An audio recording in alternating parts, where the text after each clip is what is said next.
지난 시간까지 해가지고 우리가 십자군 전쟁을 배웠습니다. 그쵸? 십자군 전쟁 왜 배웠어? 십자군 전쟁에 지금 현재 유럽에 우리가 중세를 배우고 있는데 이 중세의 특징 자체가 지방분권, 신앙중심 이런 특징을 갖고 있었다라고 했지. 그런데 이 중세가 근대로 지금 변화를 하려고 합니다. 근대의 특징은 지방 분권에서 중앙 집권, 신앙 중심에서 이성 중심 이렇게 특징 자체가 다른데 중세에서 근대로 변하게 되는 이 이행기에 요건이 되는, 그러니까 요건이라기보단 사건이 있었는데 이제 그 요인 중에 하나가 전쟁. 그래서 십자군 전쟁, 이렇게 지난 시간에 십자군 전쟁을 배웠고 오늘은 이제 이 장원 해체에 대한 이야기를 좀 하려고 합니다. 장원이 해체되어 가는 과정 속에서 유럽이 이제 드디어 근대 사회로 가는 거고 유럽이 드디어 중앙 집권이 되면서 절대 왕정 시대로 가는 겁니다. 알겠죠? 봉건제, 장원제 이런 것들이 이제 해체되는, 그러니까 다시 말하면 경제적으로 어떠한 변화가 생겨갔는지 이런 이야기를 하려고 합니다. 그러니까 오늘 배우는 내용을 서유럽 세계에서의 경제적인 부분이구나 그렇게 생각을 하면 될 것 같아요. 앞문만 한번 닫아줄래? 앞문만 한번 닫아줘. 자, 그러면 이제 우리가 먼저 교과서를 먼저 한번 쭉 살펴보고 경제 부분이 조금 어려워서 여러분들이 이해하기가 조금 힘들 것 같아요. 그래서 선생님이 교과서로 먼저 한번 여러분들에게 간략하게 대충 설명을 하고 그 다음에 선생님이 필기한 내용을 가지고 이제 조금 이야기를 설명을 드리도록 하겠습니다. 뭐 계속 어렵다 하니까 이제 겁먹을 것 같으니까 하는 말인데 또 그렇게 어렵지도 않고 한번 이해하면 또 쉬워요. 장원의 해체 과정이. 그래서 이제 장원의 해체 과정이 이제 그 들어가기 전에 경제적인 중세 유럽의 경제적인 이야기를 좀 해보려고 합니다. 자, 지금 지도를 보면은 이제 중세 유럽의 교역이 발달했다라는 말이 나옵니다. 교역이 발달하기 위해서는 도시가 사실 성장을 해야 되겠죠. 농촌이라는 이 농사를 짓는 사회가 아니고 이제 도시로 사람들이 나오면서 상업활동을 하면서 도시가 성장을 하게 되고 그리고 이 도시가 성장을 하다가 점점 상인들이 이제 교역에 이제 힘을 쓰게 되면서 중세 유럽 전체적으로 교역권이 이제 형성이 되게 되는데 첫 번째 문단에서 그런 내용들을 전반적으로 설명을 해주고 있어요. 그리고 이 첫 번째 문단의 내용은 지난 시간에 우리가 십자군 전쟁의 배경으로 잠깐 선생님이 언급한 적도 있어요. 알겠지? 자, 보세요. 농업 생산력이 점점 증대해가고 있어. 그러다 보니까 인구도 증가해. 그리고 잉여 생산물이 있기 때문에 이거를 통해서 물건을 팔아야겠지. 시장이라는 것이 생겨나겠죠. 상업활동이 발전하게 됩니다. 상업이 성장을 하게 돼요. 자, 그러면서 유럽 각지에 시장이 열리게 되고 그리고 이러한 시장이 중심이 돼서 무슨 활동이 활발해졌다? 교역활동이 활발해집니다. 그리고 이 시장을 중심으로 도시 그리고 교통의 요지의 상인들, 수공업자들 모이면서 또다시 도시, 그지? 도시가 왜 형성이 되어 가는지 알겠죠, 여러분? 그래서 농촌에서 사람들이 이제 돈이 되는 도시로 몰려들기 시작합니다. 그리고 특히나 우리가 지난 시간에 4차 십자군 때 베네치아 상인 이야기를 선생님이 했었어요. 그죠? 그것과 마찬가지로 십자군 전쟁의 영향으로 무슨 무역이 발달을 했다? 원거리 무역. 특히나 지중해 쪽 방향에서 베네치아 상인들이 어땠어요? 십자군들을 배에 실어가지고 데려다주고 전쟁지로 데려다주고 오는 길에 그 빈 배에 지중해 지역에서 나오지 않는 동방의 물품들을 실어가지고 다시 돌아와서 장사를 하는 이런 형태로 무역이 발달을 했단다 이런 이야기 했었죠. 그래서 원거리 무역이 발달을 하게 되고 그리고 상업거래도 확대되어 갑니다. 도시도 성장해 가고 도시에 대한 이야기는 이따 다시 선생님이 할게요. 자, 그럼 원거리 무역에 대한 이야기를 이제 하겠습니다. 어떻게 원거리 무역이 발달을 했는지 이제 대략적인 이야기를 했기 때문에 전반적인 중세사회에서의 교역권 이야기를 좀 할게요. 자, 지중해가 여기 있다. 이 지중해. 그리고 이게 지금 이탈리아 반도입니다. 이탈리아 반도에 있는 이런 도시들이 특히나 성장을 해서요. 이 도시들을 중심으로 지중해 교역 교역권이라는 것이 만들어져요. 지중해 교역권. 자기들끼리 이제 교역권을 이렇게 만드는 거죠. 한편 그러면 북해 쪽, 벨트해 쪽은요. 이렇게 또 다시 독일의 유명한 도시들이랄지 아니면 프랑스 북부 지역 여기에 해당하는 북해와 발트해가 있는 이쪽 지역도 나름대로 교역권이라는 것이 만들어집니다. 도시가 성장하면서 나름대로 교역을 하고 있다라는 거야. 자, 크게 이 지중해 교역권과 북유럽 교역권의 차이점이라고 할까요? 차이점이 뭐냐면 물품, 중요시하는 주요 물품이 달라요. 그럼 뭐 어떻게 다르냐? 지중해 교역권은 주로 교역의 대상이 되는 물품이요. 사치품이었어요. 사치품. 왜 사치품일까? 당연하지. 이쪽으로 가서 여기서 물품을 가지고 오는데 예를 들어 우리가 아닌 물품으로 중국의 뭐 비단이랄지 그 다음에 뭐 이슬람 문화권에서 나오는 향신료 같은 후추 같은 이런 것들이 여기서 가지고 오는 거야 이쪽으로. 그러다 보니까 지중해 교역권에서 주로 교역의 대상이 되는 물품은 뭐였다? 사치품이었다. 알겠죠? 그게 큰 특징입니다. 그 다음에 뭐 주요 도시로는 뭐 이거는 이제 너무 어려운 이야기니까 그냥 흘려 들으셔도 좋아요. 지도에 있으니까. 이탈리아의 베네치아랄지 그 다음에 뭐 제노바랄지 이런 도시들이 중심이 돼서 특히나 십자군 전쟁을 거치면서 상공업, 원거리 교역 이런 것들이 활기를 갖게 됐다 이런 이야기입니다. 알겠죠? 특히나 이제 이 피렌체에 유명한 가문이 있었대요. 메디치 가문이라는. 그래서 이 가문이 이 교역을 통해서 이런 상업 활동을 통해서 큰 부를 축적을 했고 그 부를 이제 어디에 쏟게 되냐면 뭐 학문 활동이랄지 아니면 문화 활동에 이제 지원을 해주면서 나중에 우리가 배울 르네상스 시대가 열리는데 그 르네상스를 열게 되는데 큰 기여를 했다. 메디치 가문 뭐 이런 말이 나오기도 해요. 이거 다른 반에서는 설명 안 했는데 갑자기 너희들이 열심히 들으니까 얘기를 해주고 싶어가지고 그래서 이 피렌체 메디치 가문이 뭐 예술과 학문을 후원해서 르네상스를 열 정도로 그 정도로 이러한 교역 활동이 활발했고 그 교역 활동에서 돈을 많이 벌었구나. 우리는 그 정도로만 기억하면 될 것 같아요. 자, 그 다음에 이제 북유럽 교역권을 봅시다. 북유럽 교역권의 물품은 이제 사치품이 아니고 주로 어떤 물품을 주고받았냐면 바로 생필품이에요. 생필품. 생필품은 뭐야? 실제로 우리가 당장 필요한 물품들이잖아요. 그지? 뭐 벌꿀이랄지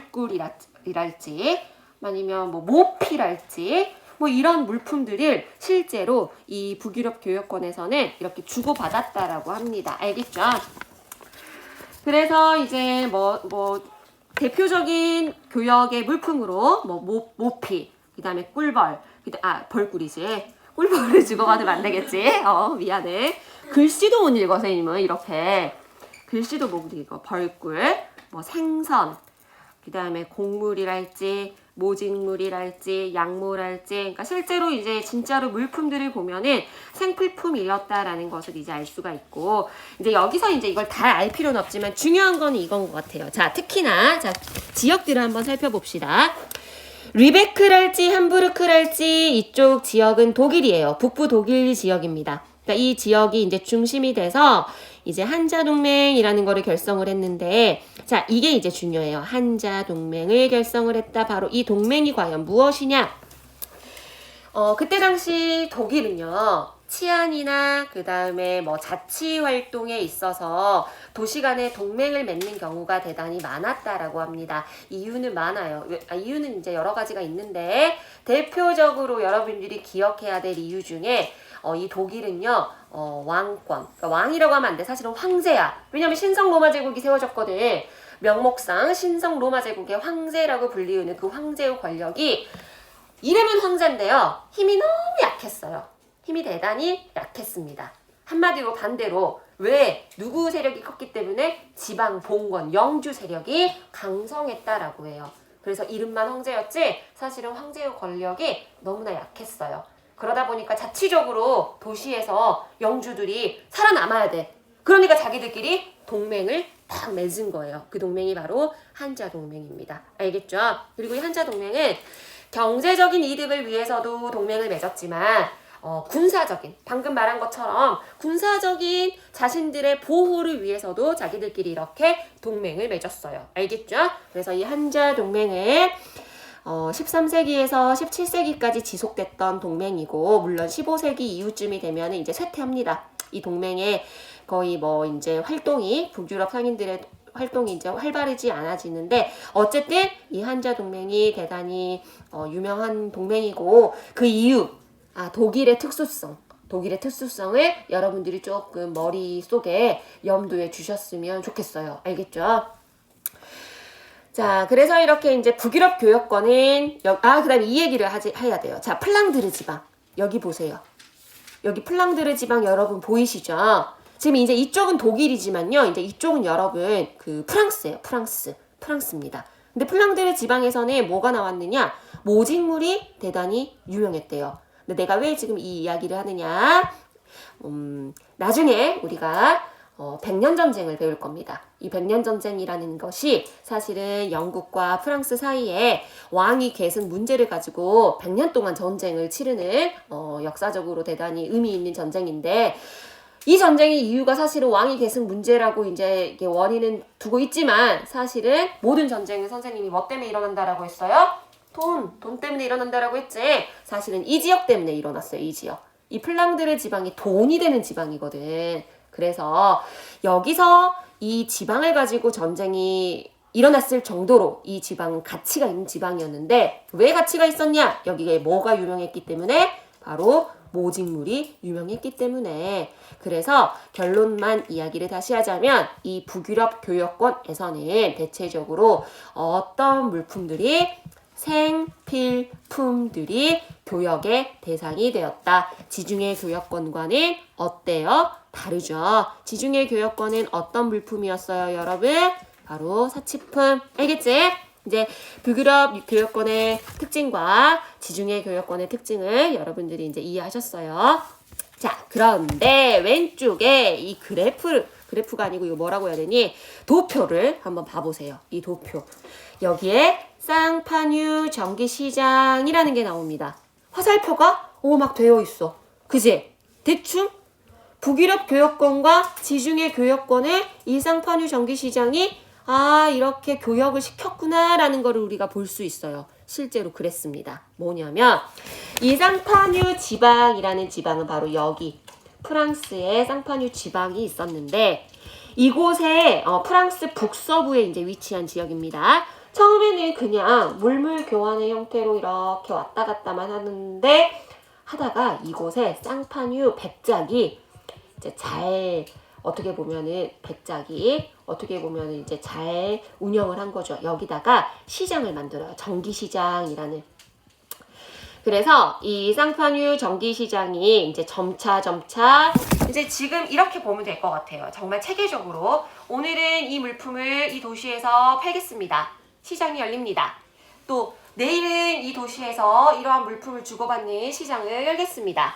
이렇게 전기시장과 같은 형태로 시장도 만들어주고, 그리고 이 백작이 정말 잘한 게 뭐냐면, 이 시장 활동에서 문제가 만약에 발생했을 때 경찰이랄지 아니면 법적인 문제가 나타났을 때 재판에 대한 내용들을 다 이렇게 제공해주고 보호를 해줬어요. 그러니까 상인들이 장사하기 좋잖아. 다 몰려드는 거지. 그지? 그래서 이렇게 쌍파뉴 지방에서 이렇게 전기시장을 열어줌으로써 이 북유럽 교역권과 지중해 교역권이 이렇게 소통할 수 있었다라는 거. 교역의 물품들이 이동할 수 있었다라는 거. 연결 통로가 되었다라는 거. 그게 바로 여기서 말하는 핵심 내용입니다. 알겠죠? 그래서 처음에는 물물 교환의 형태였지만 초보적인 금융업이 발달을 함으로 인하여서 이 쌍파뉴 전기시가 발달을 함으로써 북유럽 교역권과 지중해 교역권을 연결시켜줬다라는 거. 알겠죠? 교과서에서도 이제 그렇게 간단하게 이야기를 하고 있어요. 지금 우리가 첫 번째 문단을 봤잖아. 두 번째 문단 볼까요?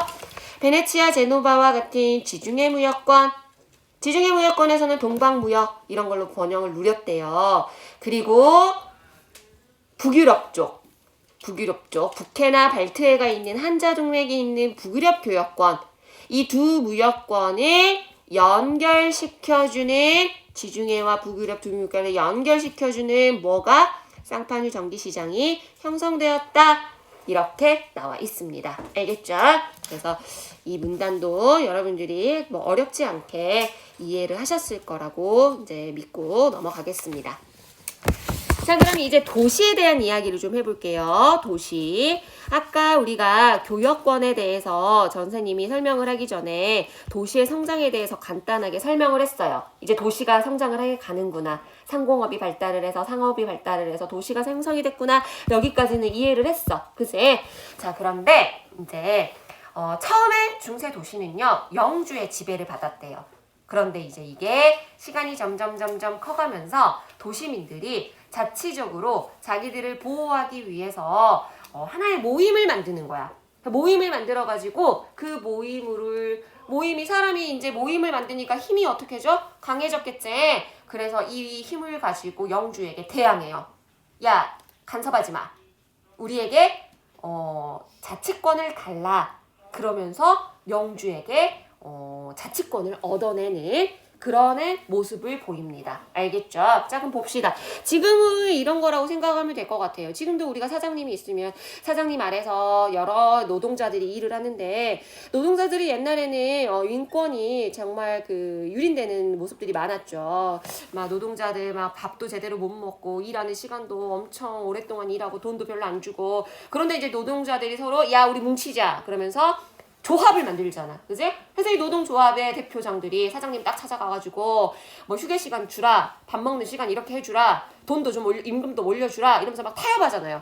그래서 사장님이 말 안 들어주면 갑자기 막 파업해버리고 이러잖아요. 이런 것과 똑같은 거라고 생각을 하면 돼요. 도시의 상인들이 자기들의 권리를 되찾기 위해서, 유지하기 위해서 이 영주들에게 요구하는 거지. 알겠지? 자, 처음에는 영주의 지배를 어땠대요? 받았대요. 그런데 점차 영주와 타협을 하면서 도시의 무슨성, 독립성, 자율성을 어쨌대요? 인정받았대요. 그래서 여기서 중요한 용어가 바로 특허장입니다.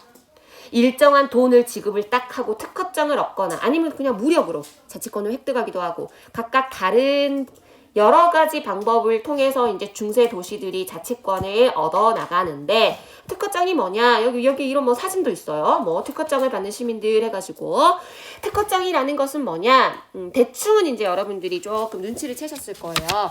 왕이나 아니면 영주에게 도시의 상인들이 뭐 도시의 시민들이 자치에 대해서 그 권한을 승인하도록 하는 얻어낸 법적 효력이 있는 문서를 특허장이라고 합니다. 알겠죠?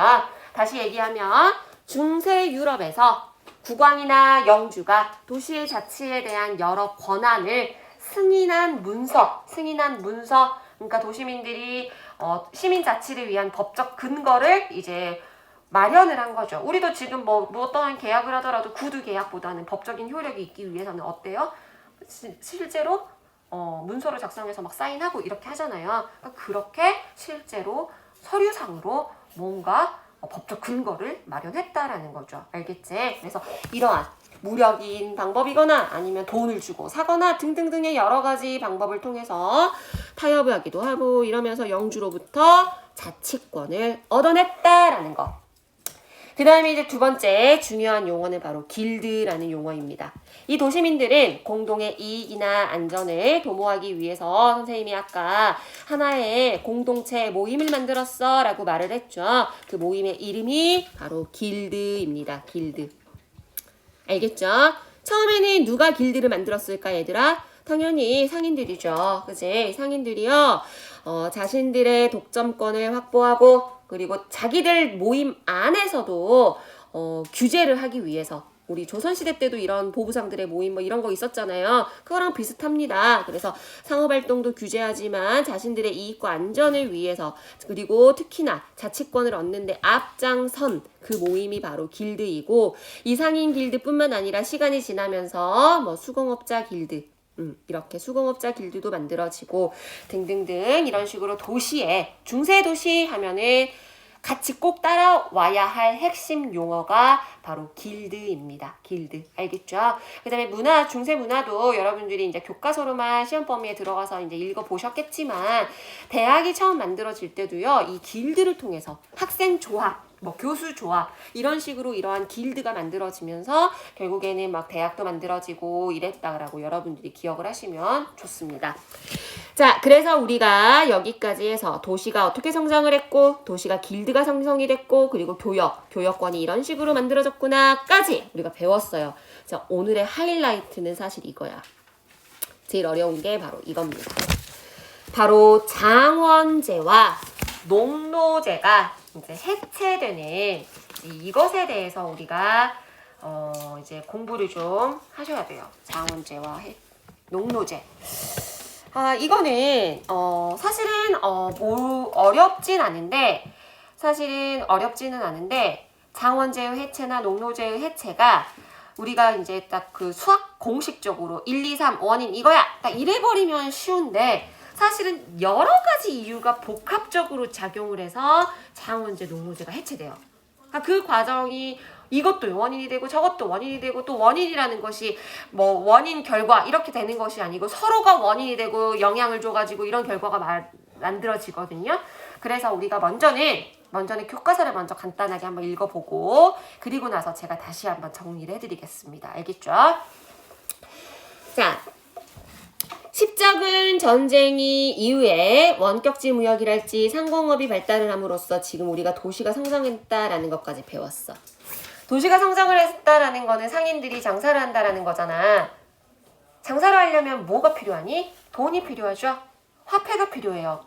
자, 옛날에는 이러한 도시도 없었고, 그리고 무슨 시장도 없었고, 상공업도 발달하지 않은 시절에는 농사만 해먹고 사는 그 시절, 영주가 자기 직영지에서 농노들 데리고 부리면서 살던 그 시절에는 화폐 따위 필요해 안 필요해? 필요 안 해요. 그런데 이제 세상이 바뀌었어. 세상이 바뀐 거야. 화폐가 필요해진 거야. 그러니까 이제 영주들이요, 이 화폐를 원추해, 원추. 그러니까 이제 어떤 모습이 등장을 하느냐, 모습들이 등장을 하느냐, 화폐를 더 많이 확보하려는 영주들이 농민에게 화폐로 지대를 받았대. 이게 무슨 말일까? 자, 차분히 생각을 해보자. 옛날에는 영주들이 자기의 직영지가 이렇게 있었을 거야. 그지? 이 직영지가 엄청 넓었겠지. 근데 여기 아주 많은 농노들이 여기 안에서 이 영주의 보호를 받는 대신에 이 영주에게 무엇을 줬냐면 바로 부역이라는 것을 줬어요. 부역의 의무가 있었어요. 부역이 뭐야? 바로 노동력이라는 말이야. 한마디로 농노가 자기 몸을 바쳐서 영주의 직영지를 그냥 농사 지어주면 됐었어. 그런 사회였어. 영주도 그럼 됐어. 내 땅에서 네가 농사 지어주네. 잘했다. 나 먹고 살면 됐으니까. 그런데 이제 그런 세상이 아니고 돈이 필요하네? 야, 너 노동력 필요 없어. 나 너희 노동력 이제 별로 원하지 않고 나 돈이 필요하니까 이제 내 땅에서 농사 지을 거면 너 그냥 돈 내고 농사 지어라. 이렇게 바뀌는 거예요. 알겠지? 그러니까 농노에게 부역의 의무가 아닌 돈으로 지대를 받는 구조가 생겨나는 거지. 그러면 이제 농노는 부역의 의무가 없어지는 거야. 영주가 그거를 원하지 않는 거야. 나의 노동력을. 부역의 의무에서 벗어났다라는 거는 농노가 왜 농노니 얘들아? 땅에다 묶어놔서 농노잖아. 노예적인 속성 중에 하나가 이 농노라는 이 사람을 땅에다가 속박시켜서 얘네들이 노예적인 속성이 있었는데 굳이 이제 얘네들을 땅에다가 속박시킬 필요가 없어요. 가지마! 묶어놓고 노동력 제공해! 이런 세상이 아니기 때문에 그냥 너희들 마음대로 해. 나 그냥 돈만 내고 너희 농사 지어. 너는 여기서 농사 지을 거면 돈 내고 너 농사 짓고 거기서 네 살아. 이런 세상으로 뭔가 바뀐 거야. 그지? 그러다 보니까 부역의 의무에서 벗어났고 농노는 자연스럽게 해체의 방향으로 가게 된 거야. 알겠지? 이거는 첫 번째 이유야. 또 다른 여러 가지 이유들이 많아요. 농노제가 해체되게 된 이유가. 자, 그 다음 두 번째는 이 곡물 가격 상승 화폐 가치 하락 이 이야기는요. 이제 인플레이션의 법칙이나 다름없는데 그냥 바로 말하니까 너희들이 좀 어려워하더라고. 그래서 이거는 제가 아래 거 먼저 설명하고 가서 설명해 줄게요. 알겠지? 자, 그 다음에 또 다른 이유 이걸로 또 봐보자. 이걸로 지금 첫 번째 장원제가 농노제가 해체되는 이유를 선생님이 상업 구조의 변화로 제가 설명을 했어요. 농업에서 상업이 발달해가는 과정 속에서의 장원제, 농노제 해체를 설명해줬거든. 이번에는 다른 방향으로 우리가 한번 살펴보겠습니다. 자, 14세기 중엽이 되면은 흑사병이 유행을 해요. 흑사병. 3분의 1이 죽었어. 엄청난 무서운 세상이 온 거야. 인구의 대다수인 농노가 죽어나가는 거야. 농노가 죽어서 사람이 별로 없네. 농노의 가치가 올라갈까 떨어질까? 올라가지. 농사 지어주는 사람이 없어지는 거야. 막 죽어가니까. 그러니까 얘네들이 살아남은 얘네들은 정말 가치 있는 농노이자 농민이 되는 거지.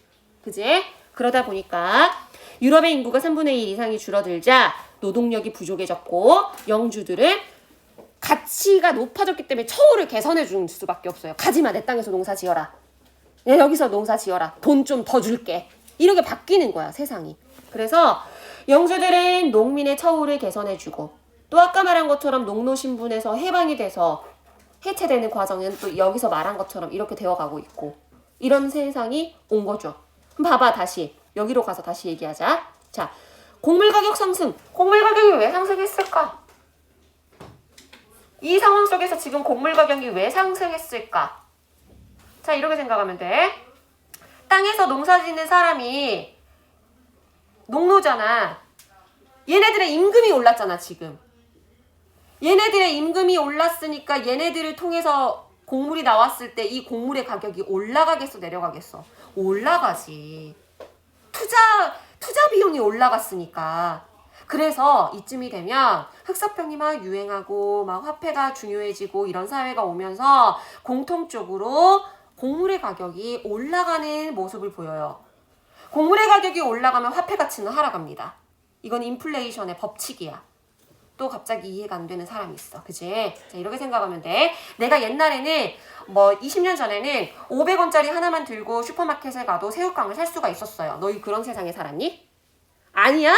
너희 어떤 세상에 산 거야? 태어났을 때부터 막 과자가 2,000원 했어? 그럼 얼마 했어? 1,000원 정도 했어? 야, 요즘 1,000원 갖고 과자 못 산다, 너희. 봉지 과자도 1,500원이야. 옛날에는 우리 때는 그래도 그 깍과자를 뭐라 그러니? 종이 포장? 그 과자면 조금 가격이 뭐 2,000원대 했던 것 같아요, 내 기억에. 봉지 과자는 쌌어. 근데 요즘은 나 진짜 깜짝 놀랐다. 봉지 과자가 싸도 1,500원이야. 조금 크다 싶으면 막 3,000원? 나 기절 소풍할 뻔했어. 옛날에는 500원만 들고 가도 과자를 살 수 있었는데 이제는 2,000원을 들고 가야 똑같은 과자를 살 수 있네? 옛날에 500원과 지금의 2,000원이 같은 가치라는 거잖아. 화폐의 가치가 떨어졌다는 말이야, 이 말은. 그러니까 더 비싸지는 거야. 인플레이션의 법칙이 물가가 상승하면 화폐 가치는 떨어집니다. 알겠지? 이제 그렇게 이해를 하면 돼. 새우깡 갖고 돈 갖고 간 거 생각하면 돼. 자, 그러면 다시 보자. 곡물 가격이 상승했기 때문에 화폐 가치가 하락하고 이 문장 이해되셨죠? 그 다음에 농노의 경제적 지위는 상승했고 여러 가지 이유를 통해서 이런 여러 가지 이유를 통해서 그래서 결국에는 이제 농노 신분에서 해방이 되는 사람도 늘어나고 농노가 없는데 장원이 어떻게 운영이 되니? 그지? 장원이 아니고 이제 영주는 장원제가 아니고 그냥 땅의 지주일 뿐이지. 지주. 그래서 정기소작제 뭐 이런 말이 나오기도 합니다. 장원은 해체되어 갑니다. 그러나 일부 지역에서는 영주들이 지경지를 늘리고 농노를 더욱 속박하기도 하였다. 이거 세상의 흐름에 역행되는 행동을 하는 영주들이잖아. 세상은 지금 이런 세상이 아닌데 갑자기 영주들이 뭐 갑자기 지경지를 막 더 늘리고 농노 도망가지 마! 말해서 속박하고 농노들이 가만히 있겠니? 그런 세상이 아닌데? 야, 내가 다른 데 가면 니한테 이런 대우 안 받아도 돼. 이런 생각을 할 거 아니야. 그지? 그래서 이런 반대되는 행동을 하자 이에 저항해서 난이 일어납니다. 난. 농민 봉기 일어나는 거랑 똑같은 거야. 프랑스에서는 대표적인 난이 자크리의 난, 영국에서는 와트 타일러의 난 이렇게 난이 일어나요. 물론 이 난은 이 난은 이렇게 영주들이 농노제의 재판, 뭐 반대되는 행동, 봉건제의 반동적인 행동을 해서 이런 난이 일어난 것도 있지만 또 다른 이유로 이때가 백년 전쟁 시기였어요. 그러니까 나라에서 프랑스랑 영국이 전쟁을 치르고 있어. 그러니까 세금을 많이 걷어갈 거 아니야. 그지? 그러니까 막 세금, 나라에서는 세금 내라 그래. 그런데 막 영주들은 막 갑자기 막 우리를 속박하고 막 억압하고 그래. 그러니까 얘네들이 못 살겠다? 그러면서 난이 일어난 거야. 알겠지? 그래서 프랑스에서는 자크리의 난, 그 다음에 영국에서는 타일러의 난. 연도도 뭐 1358년. 우리가 고려 조선 세워질랑 말랑 이런 시점이라고 보시면 될 것 같아요. 그때쯤. 알겠지? 와트 타일러의 난이 뭐 1381년. 조선 세워지기 전에 다 이런 사건들이 일어났네요. 그치? 그래서 이렇게 여러분들이 생각을 하시면 되겠습니다. 자, 다시 한번 제가 그러면 이 내용이 조금 어려우니까 다시 한번 쓰면서 정리를 해드릴게요. 자, 장원의 해체를 크게 세 가지로 선생님이 나눠봤어요. 나눈 것도 뭐 내 맘대로 나눈 거지만 서로 영향을 준 거기 때문에 뭐 이렇다 저렇다 할 필요는 뭐 이게 정확한 하나의 원인이야 뭐 이럴 수는 없고 서로 영향을 주는 원인이니까. 자, 장원의 해체 원인 첫 번째. 좀 유식한 말로 쓸게요. 지대의 급납화. 칠판에다 써도 되는데 이거 오늘 간 친구들 때문에 녹화를 해야 돼서 여기다 쓸게요. 지대의 급납화. 이 말은 무슨 말이야? 농업이 발달을 하니까 그 다음에 상공업이 발달을 했어. 그지? 그냥 보기 싫어도 대충 써보자. 농업이 발달을 하니까 상공업도 발달을 했다. 그지? 그러다 보니까 봉건 영주들이 무엇을 원추했어요, 얘들아? 뭐를 원추했어? 화폐를 원추한 거야. 그지? 그러니까 화폐가 필요하게 되니까 14세기 이후부터는 농노들이 내던 노동지대를 이게 다른 말로 뭐야? 부역이잖아, 부역. 그지? 이 노동지대를 뭘로 받는 거야? 화폐로 받는 거죠. 화폐로. 다시 말하면 지대의 급납화라는 말은 이 말과 동의어야. 부역 소멸.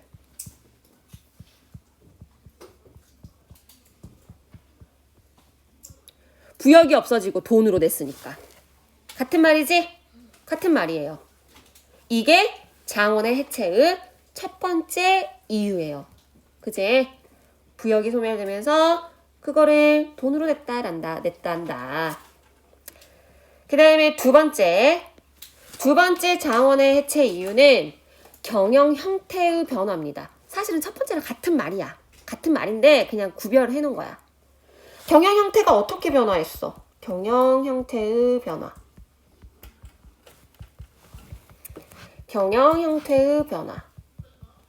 봉건적인 방법이 이제 아니죠. 이 경영이. 농노가 아닌 농업 노동자를 고용하는 거야. 돈 주고 사면 돼, 이제. 그지? 농업 노동자를 고용하는 거지. 부역이 급납화로 변하니까 이 농업의 노동력을 사서 고용하는 형태로 진행을 하는 건데, 그럼 여기서 우리가 뭐를 생각을 해야 되냐면, 자, 이거는 또 다른 말로는 뭐라고 할 수 있냐면, 직영지가 소멸됐다라는 말로 이해를 하면 돼요. 자, 영주 직영지라는 말 자체가 무슨 말이야? 영주 직영지라는 말 자체가 농노가 농사 지어주는 거잖아. 농노가 노동력 제공해주는 거잖아. 근데 이제 이런 경영 형태가 아니잖아. 그러니까 이제 직영지가 아니야. 그냥 땅의 주인이야. 큰 땅에서 어떤 농업 노동자가 와가지고 나 이 땅 좀 돈 주고 좀 빌려주세요. 좋아 알았어 돈만 내 빌려줄게. 여러 가지 경영 형태가 등장을 합니다. 뭐 분할해서 내기도 해주고 뭐 할부도 해주고 임대도 해주고 땅을 돈을 주고 사람들한테 너 돈만 내 하면서 노동자들한테 주는 것이. 그러면은 돈 받으면 그 돈 갖고 화폐 받고 영주들은 자기 경제 생활하고. 알겠지? 그래서 경영 형태가 변화했다라는 말은 다시 말하면 직영지가 소멸했다라는 말과 똑같아요. 그래서 나타난 게 정기 소작제 뭐 이런 말도 나오고. 정기 소작제 형태로 일정한 지대를 납부를 한다거나 기한부로 분할을 해준다거나 임대지를 빌려준다거나 이러한 여러 가지 형태로 영주의 직영지가 아닌 노동자를 고용해서 소작을 하는 이러한 땅의 주인의 형태로 좀 경영 형태가 변화됩니다. 사실은 똑같은 말이지. 지대 급납하나, 그제? 그 다음에 세 번째는 이제 농노들의 해방. 농노가 해방됐다.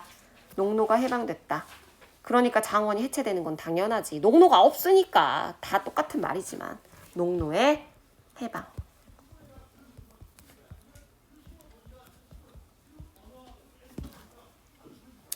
직영지라는 것이 직영지라는 것이 소멸하고 임대지로 이제 바뀌니까 더 이상 이제 농노들은 필요가 없어지는 거죠.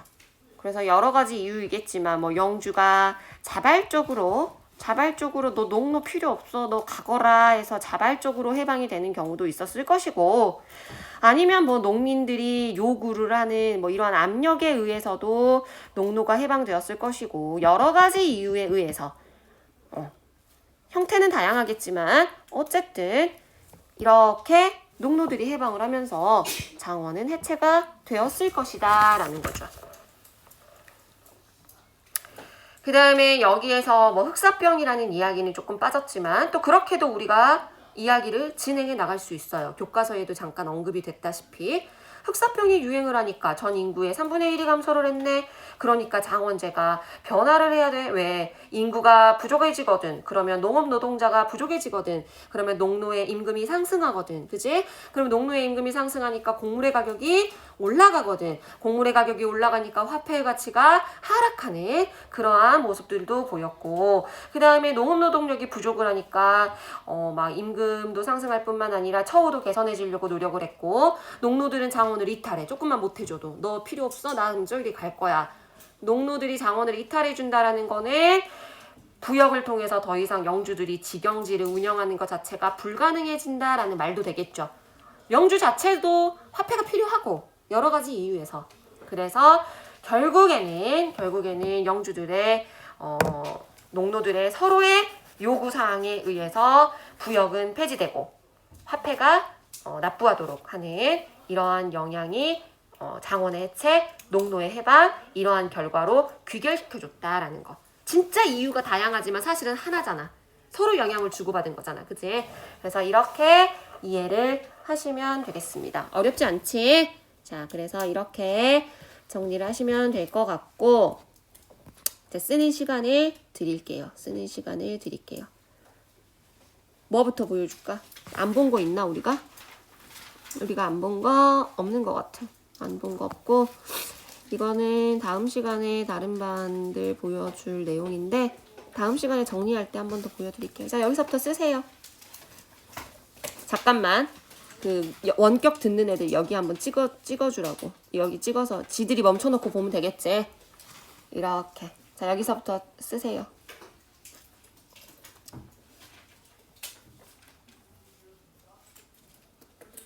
여기 쓰고, 잠깐만 원격 듣는 애들 한 번만 이렇게 확대해서 보여주자.